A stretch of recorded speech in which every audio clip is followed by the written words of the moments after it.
them, or are all the plants in your home plastic? Welcome to the Parable Podcast. I'm your host, Danielle Zapchenk, and right now you are going to meet speaker, writer, and executive director of Lead Bold, Andrea Coli, discuss how planting a hydrangea gave her an understanding of what God is doing in her heart. I knew very clearly that I had certain gifts, but they seemed to kind of be tabled. And just really the encouragement for us to trust that our Creator has not forgotten about us and is watching and is working, even when we can't see it. Here's my conversation with Andrea Coli. I am so excited to introduce you to Andrea Coli. Andrea and I met last fall at a Lead Bold conference in Chicago. And Andrea, I'll have to tell you, I went to the conference because my friend was going and I was like, I just don't feel like it. I was just in a weird headspace. Thank you for being honest. Sure. But I was so grateful that I went because it was something I didn't know that I needed. Thank you for creating that space. And thank you for being here today to share, a little bit more of your story. I appreciate that so much, Danielle. I'm so eager to be here and excited for our conversation. And, it's funny you say that about it was what you didn't know you needed. I think so often as leaders, as women, for sure, as women who are in ministry, we just go and go and go. And we don't always recognize that we're running on fumes or whatever it is, or that there's a deficit somewhere. So I really believe that if you show up, God's going to give you what you need. So it sounds like that happened for you. So I'm thankful. It was fantastic. So we are very similar. We wear many hats. And so I'd love for you to share about, what are some of the things that you are about, that you're connected to? What are your roles? Who is Andrea Coli? A deep dive. So yes, a lot of the hats. So one of my hats is I'm a teaching pastor at my church. I do that officially about 20 hours a week. I get to also be part of our creative arts team in creating our weekend experience and help with kind of the overall teaching calendar and content for the year. Then Lead Bold, which you mentioned, I'm the executive director of that organization, which is a community of women who are ministry leaders in all sorts of spaces. That has been happening since 2019 was our first conference. And then I do a little bit of speaking. I definitely did more before the pandemic, and I am kind of refocusing, pruning that back a little bit. Well, the pandemic pruned it back, but I'm re-emerging with a little bit of a different emphasis. I used to predominantly do women's events, and so I'm pivoting a little bit to do preaching on Sundays, guest preaching at other churches, and then doing a little bit more specifically leadership events. I also am a mom. I've got two girls. One is 20 as of yesterday, and my younger one is 15. I've been married to my husband, who is also a pastor. October will be 25 years. So those are all the things. Well, all the other things, sister, daughter, friend, all those other things. Well, we're multifaceted. God created us that way. So, there is so much. I think that's why I enjoy this time of conversation, getting to know people, because there is so much. One thing, though, that I really wanted to ask you, I saw on your website, for a time, you're in the San Francisco Bay Area, but for a time, you were in Las Vegas. And you were with Second City and you did a show on the Las Vegas Strip. And I'm just like, wait, what? So I'd love for you to share, what was that about? Yes. I also am like, wait, what? Yes. So I did do that. We lived there for 4 years. And that whole time I was in an all improvised show on the Strip with the Second City. When I lived in Michigan, there is a Second City in Detroit, or there used to be anyway. And so because a lot of my gifts are sort of play out on stage, I guess I would say. And so I joined what was called the Training Conservatory to get better at that, just to kind of hone my skills. I wasn't trying to, quote unquote, make it as an improviser or anything like that. So for a couple of years while I was a pastor there, I took these classes at night and it was great. Lots of fun. So then we moved to Vegas, where some of my friends from the Detroit area told me after I had moved there that they were actually coming out for an audition that was happening like 10 minutes away from my house. And turns out there were lots of people from New York, LA, San Francisco, Detroit, like all over the place coming to audition for this new show that was going to be a companion show to the regular sketch comedy show that was there that would be fully improvised, kind of like Whose Line Is It Anyway? So I was like, well, man, I should go audition for that because I had just had a baby. Like that was when my 20-year-old we moved to Vegas when she was 3 months old because that's where you want to raise a family. And I was like, okay, my whole life has changed. New city, no job. I was working full time and then I have this kid and I'm like, I need something to do, So I'm like, I'll go audition. Why not? So anyway, they ended up casting me in that inaugural cast and I stayed with them the entire 4 years until we left. And I would say in some ways, the most fun part for me was that all of us in the cast of the fully improvised show, we were also understudies for the main sketch show. And for most of the time, there were 2 women in the main sketch show cast. So for most of the time I was there, I was both of their understudies. So I actually got to do the sketch show quite a bit anytime they were on vacation or sick. And that was super fun because that's way more predictable. Improv is like completely unpredictable. It's the nature of the craft. So I did that. It was super fun and weird. Yeah. Well, I love that because I think when you try something new, maybe something that is completely out of your comfort zone. And like you said, you are not trying to be the next Tina Fey. Your role here is you're opening up your horizon. How is this like adding to your toolbox as a speaker, using that muscle of improv? So I'd love to know what was something that you took away from that experience. You're like, wow, I never thought like I would learn this. That is such an ironic question because I learned so much that I wrote a book about it. That book is called Scriptless, What I Learned About God on the Las Vegas Strip. But I would say one thing that I learned for sure was that, with improv, it's all ensemble. I sometimes get introduced as like a comedian or a stand-up comedian. And, I don't correct them because that'd be weird if somebody introduces you to speak and then you're like, actually, you said something wrong. But point being, that is such a solo thing. And improv is totally ensemble. And not only that, but it very much is about trusting each other, deferring to each other, really making each other look good. So much of what happens in improvisation is if you go out there trying to be noticed or be funny or just be like the best one out there, you end up not only not doing that, but you really let your team down. And my goal as an improviser is to set up my castmate to look good and to shine. And their goal is to do that for me. And at the heart, that is what love is, right? Love is putting the other person ahead of you, above you, whatever. So I found it really interesting that in such a setting that you maybe don't think you would learn something about God, absolutely, he very, very clearly taught me a lot. And I really don't take that for granted.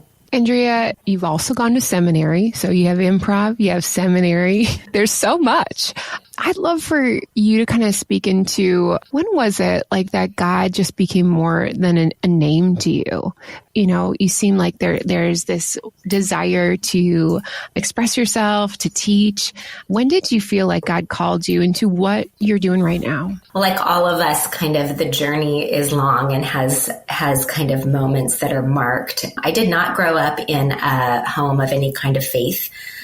But my mom, I grew up with a single mom, and she sent me for some crazy reason to the local Christian school when I was in first grade. And I went to that school all the way through 12th grade. And what that gave me was a faith that was very much my own. As I got older, I would look back and kind of wish I had this really amazing transformational story where I was a rebel and then like I was like doing all this stuff and God got me. And I would look back and think, why did I not ever have that season? And I finally have come to the conclusion, well, who was I rebelling against? No one was dragging me to church. Nobody was like, I was just doing all this on my own.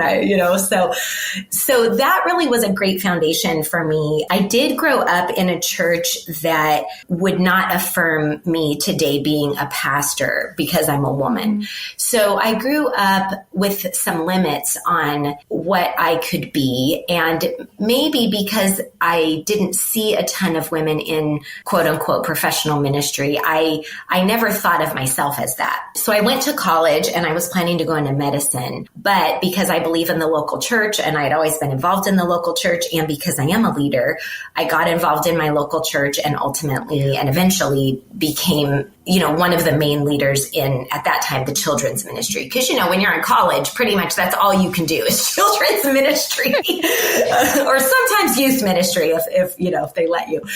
And it was actually, God really used a couple of those leaders in my life, both the pastor at the church and the children's director, to speak into my life, to really ask me, to consider if God might be calling me to ministry.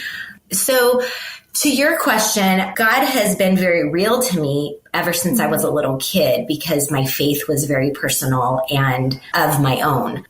But the call to ministry really came when I was finishing up college and kind of having this crisis moment where I was I was sort of at the fork in the road. Do I continue down this road of medicine or do I do this other very unknown thing? Yeah. But God really helped me see how much that really did fit me. So I finished my undergrad with my biology degree and then immediately went to seminary, which is also kind of a weird way to do it. Well, it's just funny how God, just be like, well, actually, we're going to go this way. You just don't know. I mean, college is like just that whole season. I think our whole life it's the possibility of trajectory change. You just never know where God's going to take you. And are you choosing to be open to that?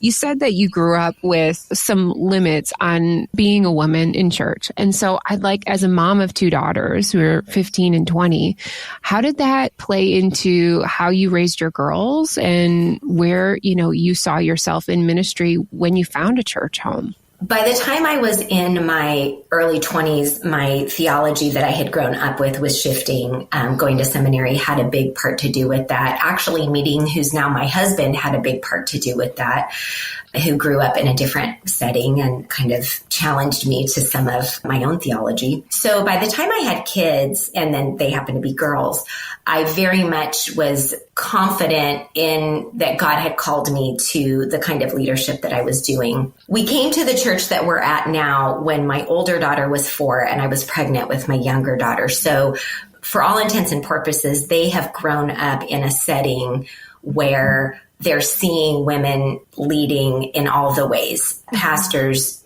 Sunday teachers, elders. And I'm really thankful that they get to see that. With my older daughter going away to college, one of the conversations that she and I would have is me helping her actually understand that there's going to be people that you meet who are going to be not supportive when you share with them that your mom is a pastor or that that's the kind of church you grew up in. And I almost had to equip her the other way to know how to engage in those conversations and to know how to be respectful and be really listening to different points of view and recognize that not all churches are like the church that you grew up in. So definitely that was an intentional thing on our part.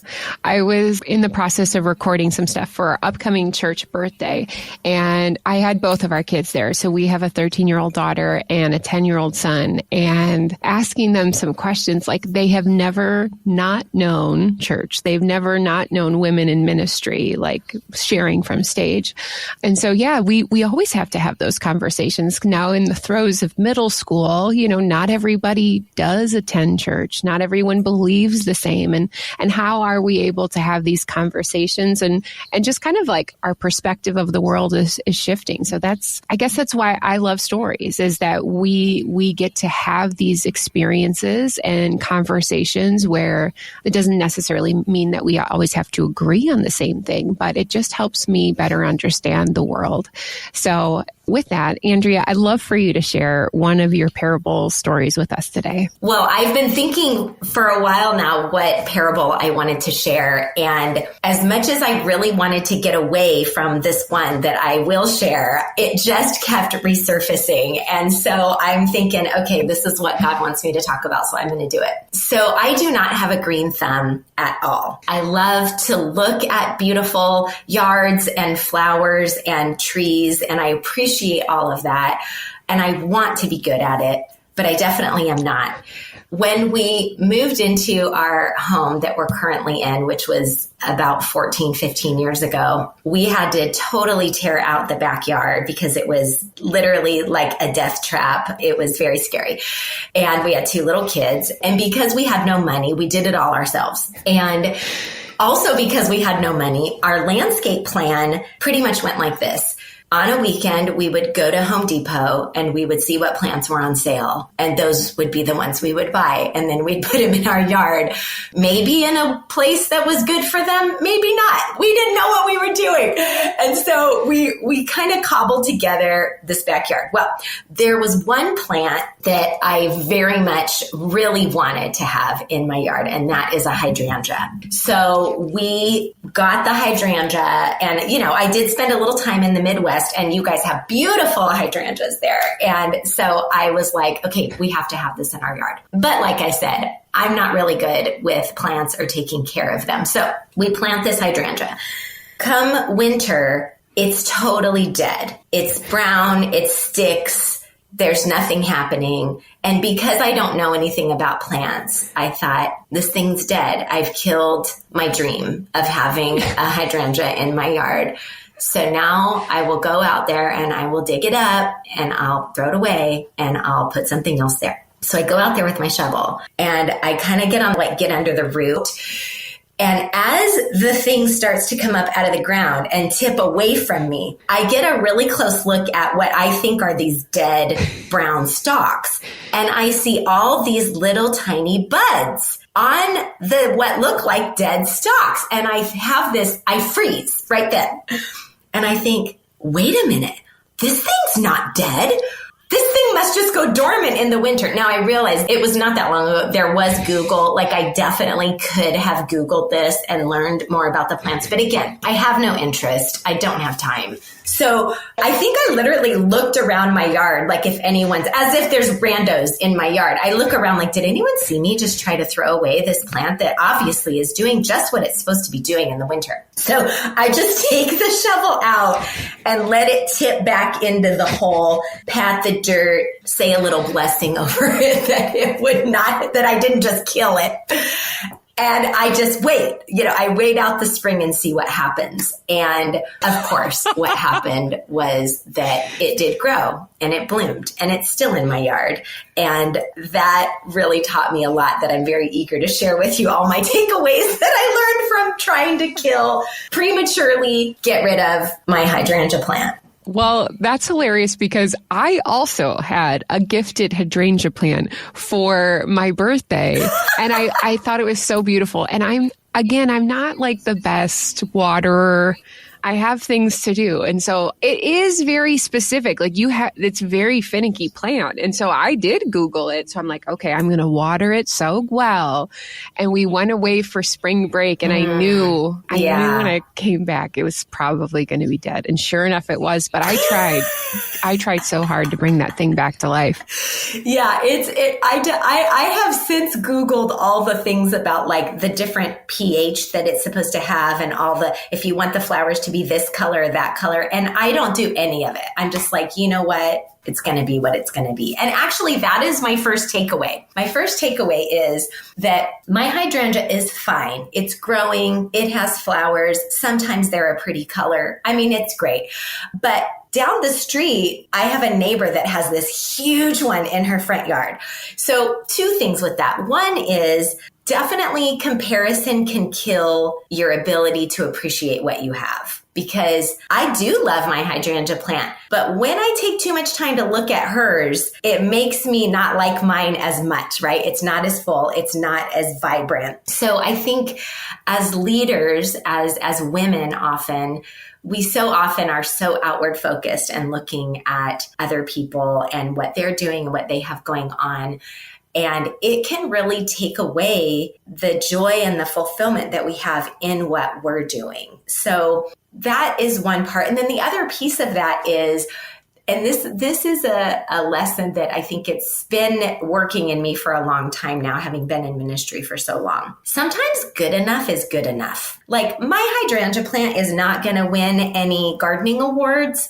Like I said, it's fine. And I love it. And I get a lot of joy out of it. But I'd rate it like a 5 out of 10. It's a 5 out of 10 in the scale of the hydrangea world. And you know what? That's good enough. And it brings me joy, and I'm glad I have it, and I have stories to tell about it. And I think so often, again, as leaders, as women, or anybody really, we sometimes put such high expectations on ourselves, or we receive those high expectations from someone else. And it leads us to have this sky high standard that is almost impossible to hit. And what that means is that every time we fall a little bit short of this unreachable standard, we feel like we failed and we treat it like a failure. And I'm just a big believer in recognizing that sometimes you just got to do what you can do and be okay with that. With our Lead Bold conferences, we work so hard to curate a really meaningful experience. And also, there's a lot of places where we drop the ball and where we have ideas that we can't execute the way we want to. And we can sit around and kind of mull that over and wish we had done better. Or we can say, you know what? It's still good. Like good enough is still good. And it's also a way to kind of release that the Holy Spirit is going to make that difference, you know? So I have a few more lessons, but those are a couple of them that I've learned so far from my hydrangea. You know, how would you say, like, I think that goes for so many people. My parents who are listening, hi, Mom and Dad, they are fantastic gardeners. They've had show gardens. And so this year, you know, usually you buy plants for the summer. I just couldn't. We were working on a project in our basement, and like the reality of what we could really accomplish and what could I maintain? Like, why buy something that I know I'm going to kill? A single tear just slid down your mom's cheek. I mean, she is fully aware. And so, I mean, I do my best, but there's just like a time or a point in summer I'm like, I'm good. And so I think that's so true where we see something else. We notice like, wow, that gift, like, gosh, I wish I had this gift. I was just reading Louis Giglio's book, Don't Let the Enemy Have a Seat at Your Table. And that goes into like this game that we play, that we put these lies in our head that God has not given us. It just like planting seeds like, well, gosh, I wish I had that gift. Or why does she have the time to make her hydrangea bush so much better? You know, like it plays with us. So my question for you on that first takeaway is like, how do you kind of distance yourself from that idea of comparison? Something I've been learning in the last 5 years or so that came about because of a cohort that I was in for pastors. It was a soul care cohort where they really poured into you as a pastor, and they allowed us to really attend to our inner life with God. And one of the things that kind of a visual that I got during that time had to do with finding that quiet, alone space with Jesus that is just me and him. And as a woman who is a pastor, I often feel very much like my spiritual life is very public because I'm up front a lot. It does feel that way. And so to have this very special part where I can nurture this relationship, where I don't have to come away with a takeaway that I'm going to teach. I don't have to keep track. It's literally just spending time with Jesus, right? For the sake of spending time with Jesus, not even to learn something myself, just to companion with Jesus. So with that, I kind of got this visual of coming to that space. I imagined myself with a backpack on, and that backpack was full of all the great things that I did for God and all the ways I failed. And I needed to set that backpack outside of the space in order to come to the space just fully as I am, knowing that my failures weren't disappointing him. He wasn't loving me any less. And my accomplishments weren't impressing him, and he wasn't loving me anymore. And obviously, there are ways that you need to attend to what is in your backpack. I'm not saying just ignore them, but I'm saying this dedicated space that was truly just me as Andrea, nothing else, in Jesus's presence. That practice of sort of metaphorically setting down that backpack has helped me to really find my enoughness in the love of Jesus.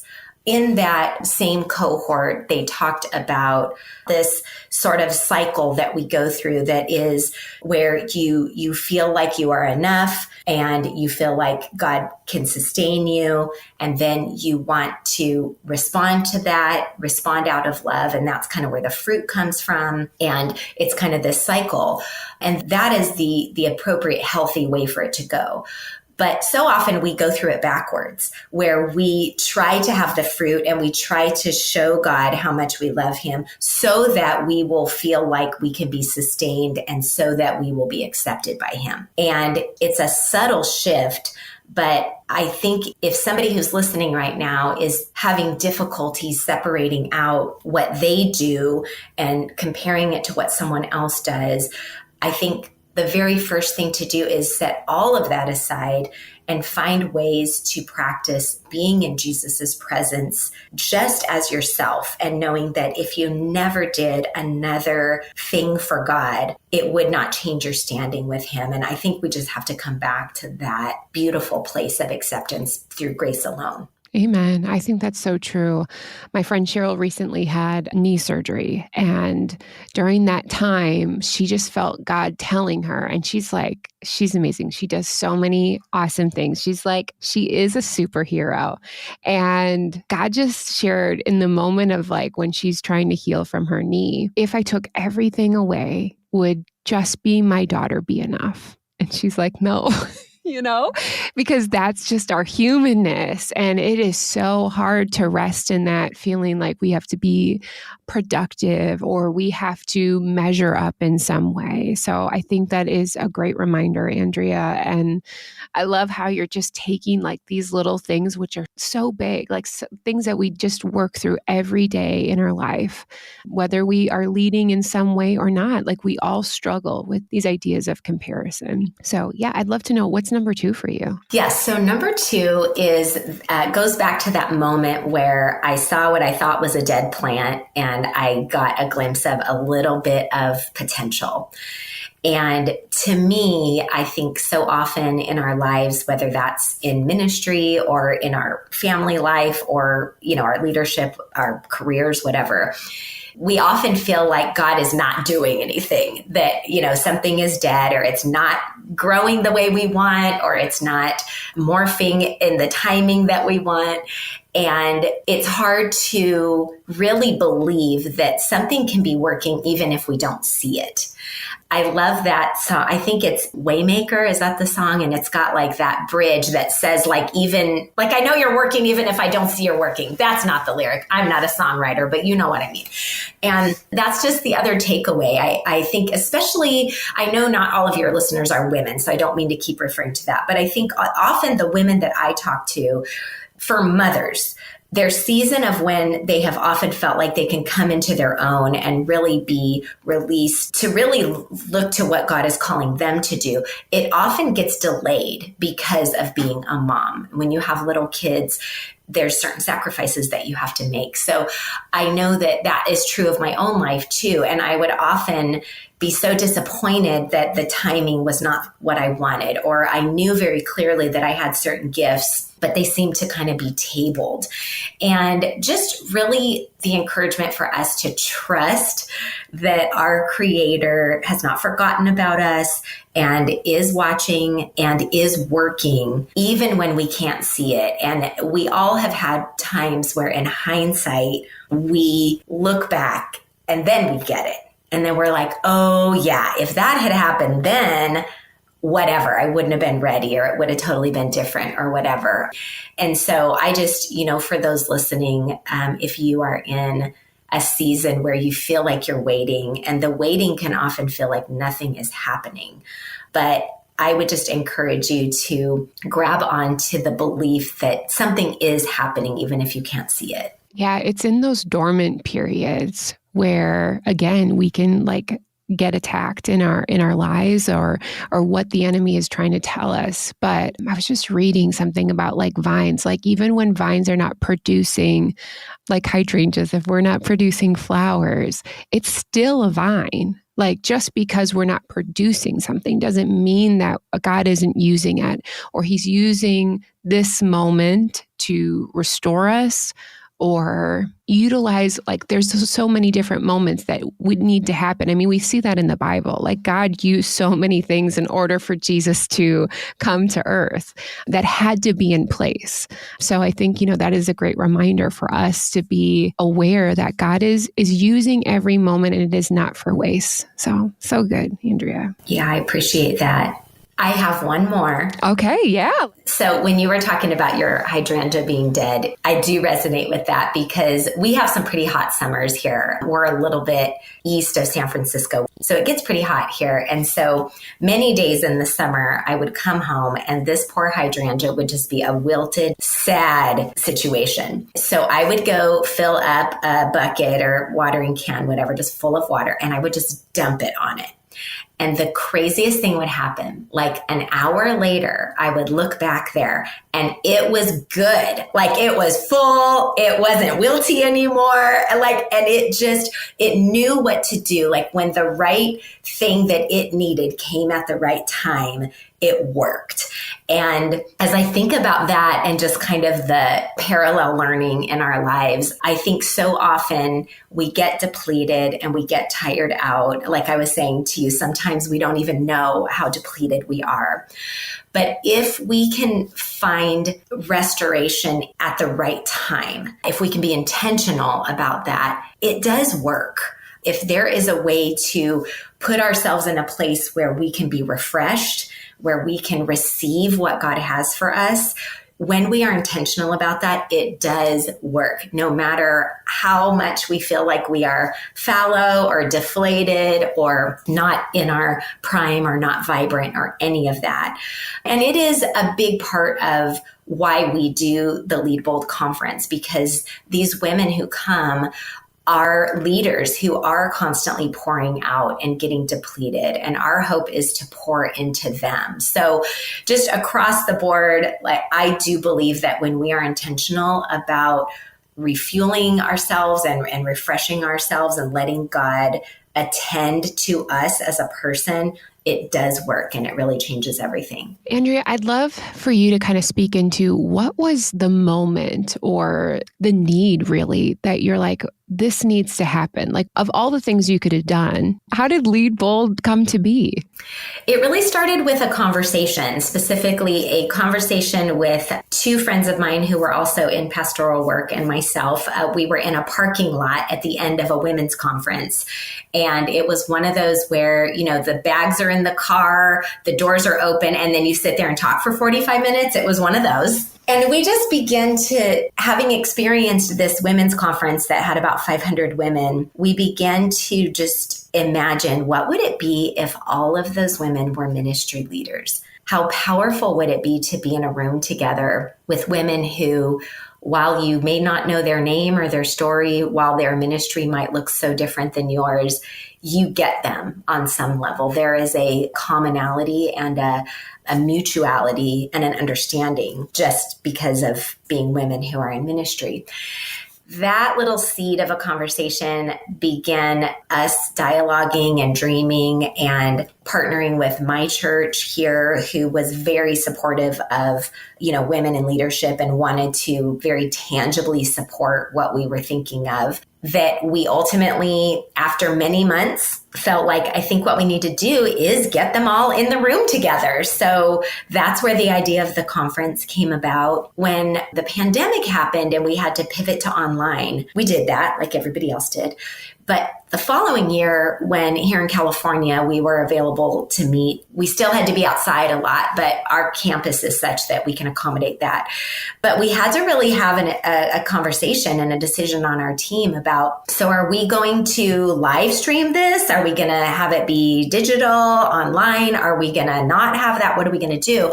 And ultimately, we decided to really lean into the in-person experience because of all the things that I said.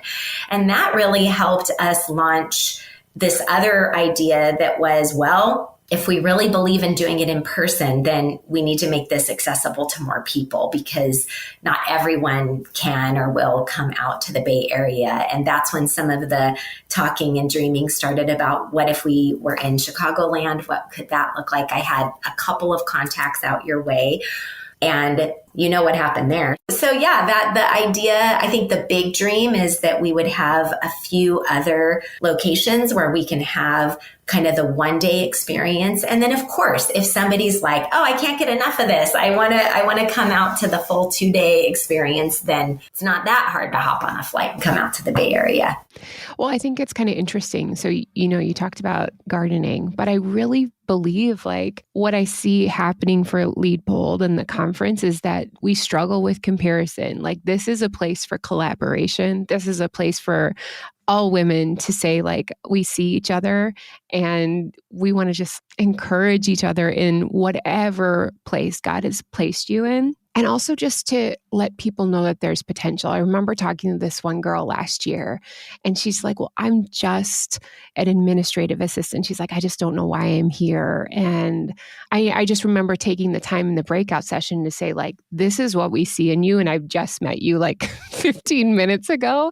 And so, gosh, to have a place for women to be uplifted because they don't even know, they don't even see their potential or just the small ways that they are just being used. I think that's so important. So what is your hope for the women that come this year to Chicago? What do you want them to take away with them? I think honestly, my hope is that they would come ready to receive. Again, as leaders, we rarely get to go to something where we don't have to be in charge of something, if not the whole thing. So to come with that posture of just open eyes, open ears, open heart to receive what God has for you, because I do believe that, like you said, trajectory, we're always on the cusp of a trajectory change. And I know that there are women who are constantly like paying attention to where God might be leading them differently or expanding their ministry or having them take a season of rest or whatever it is. And so I know that God very intentionally can say a specific word to each woman. And I also believe that while we do our best to create an amazing experience, I also know that God is going to speak how he's going to speak. So, one woman's biggest takeaway, like for example, to the example that you said, that woman, her biggest takeaway might have been what you said to her after the breakout was over, and it wasn't necessarily from a speaker, or it might be when you sit next to someone at lunch and they give you that challenge or that encouragement that you need, or it might be during the conference, we set aside time for women to have kind of that alone time with Jesus, like I was talking about. And we say, don't talk to anybody else.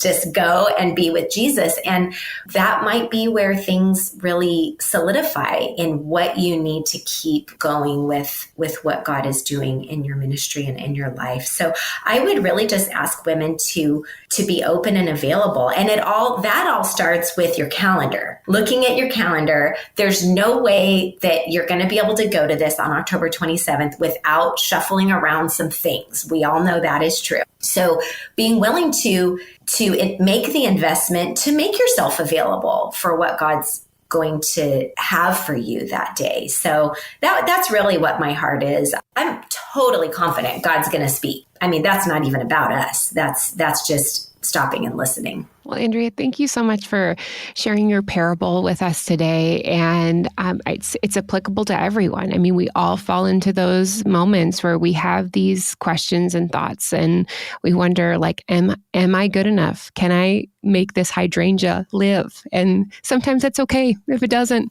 Yeah. So thank you so much. If you happen to be in the Chicago area or want to join us on October 27th, I'll be there. Andrea will be there. And we're just excited and expectant to see what God is going to continue to do.